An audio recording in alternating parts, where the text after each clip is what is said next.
Her run last night from McCabe to here, it was just a short run, and it was not a bad run at all. She came in and she was pretty happy, and but she had to drop 3 more dogs last night, so she's down to just an 8-dog team and has lost the better leaders. So she's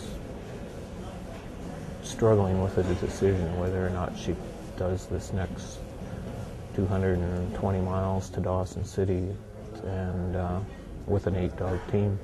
The information she got from fellow musher, quest musher Peter Ledwidge down at McCabe 30 miles back about maybe why her team wasn't running as well as they should be. Peter gave her the idea that maybe she's been overfeeding them since the start line.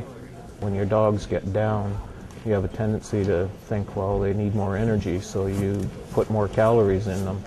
And if that's the situation that Kiara had over the last 250 miles, where she was overfeeding them and they were running slow, this morning she's pretty much decided that that's what her problem has been.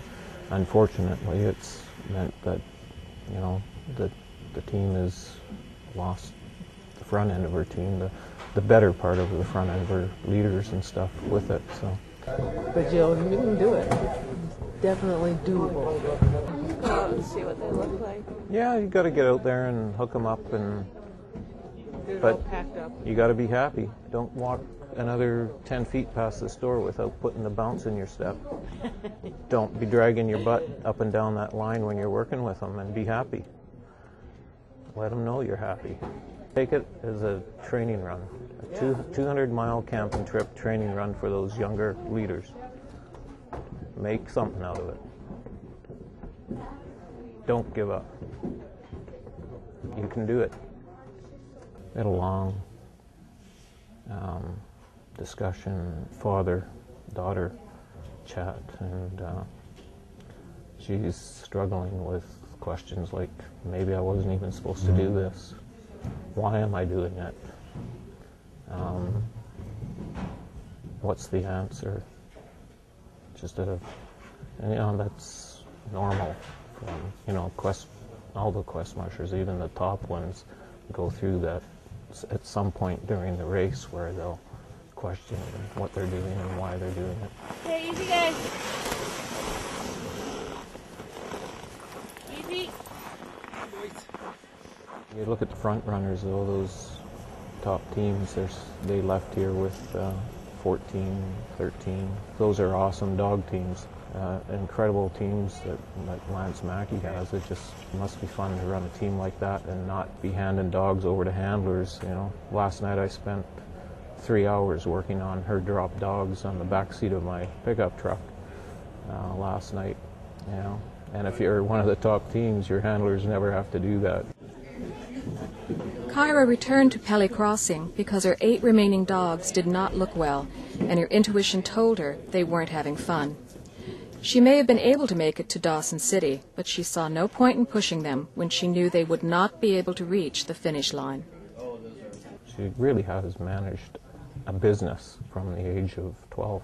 She made it very clear that she was owner, manager, trainer, musher, and Dad was a handler. You know, that relationship in a family where you're supposed to give direction to your son or daughter, she's reversed that role to some degree with Mom and Dad at home.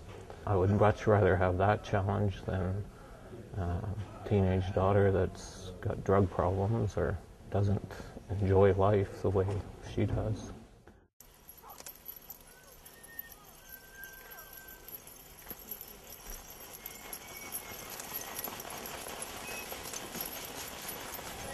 So when the race comes through Dawson City, this is where we make up the time differential in the adjusted start times.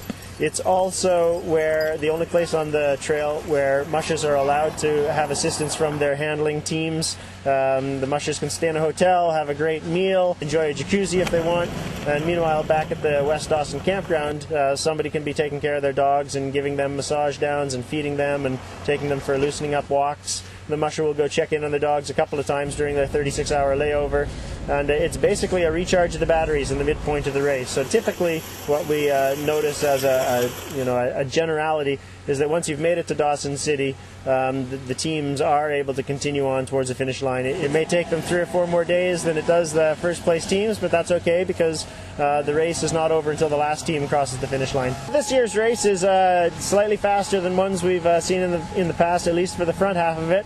And as we know from before, anything can happen at any point in the race. So a snowstorm or some unlucky weather befalling a team can slow everything down, and we'll quickly be back into sort of standard times, if you will. Lance Mackey is obviously the team to watch for. He's basically running at the front of the pack, so it would look at this point as though it's Lance's race to either win or lose of his own making. I gotta walk this dog around, Tanya. I demand perfection, and I'm not real soft on them when it comes to racing. I'm not sympathetic on their little aches and pains, because I got aches and pains. I take care of me as best I can. I do the same to them. I look forward to getting to the checkpoints and people talking about my team and the way they look. Because I've been to many races as a spectator. I hear people talking about other teams, and, ooh, that dog doesn't look so good. Ooh, that one don't want to go. Ooh, that one, I don't want that to be my team. So I vowed right then and there that it didn't matter to me how my race was position-wise. I was more into how they looked at the finish line. And because of doing that, my team is now looking good at the finish lines and being in the top. I got a little bit of a lead, but I'm not giving in that easy. I'm not going to give no room for mistakes yet. I'm not going to try anything fancy. I'm just going to run and rest the way they look like it's needed. It's not over yet. We have a long ways to go. I'm still looking over my shoulder.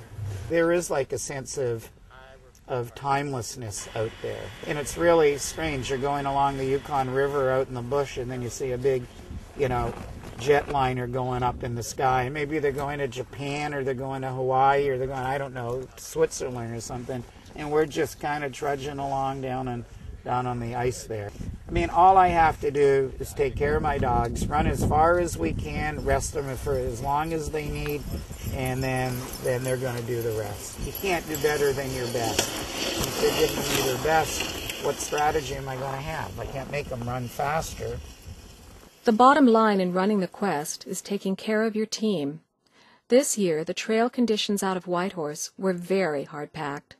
This can be a problem for wrists and shoulders, especially for heavier dogs such as Frank Turner's. Going into Dawson City, Frank's team was already troubled with injuries.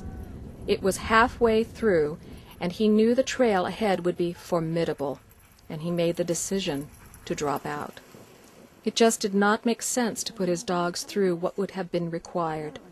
To break the trust and respect of his team was too big a price to pay. It was extremely disappointing, but he never second-guessed himself. Next winter will be here soon enough. Lance Mackey goes on to win the Yukon Quest in the record time of 10 days, 2 hours, and 37 minutes. And 3 weeks later, goes on to win the Iditarod.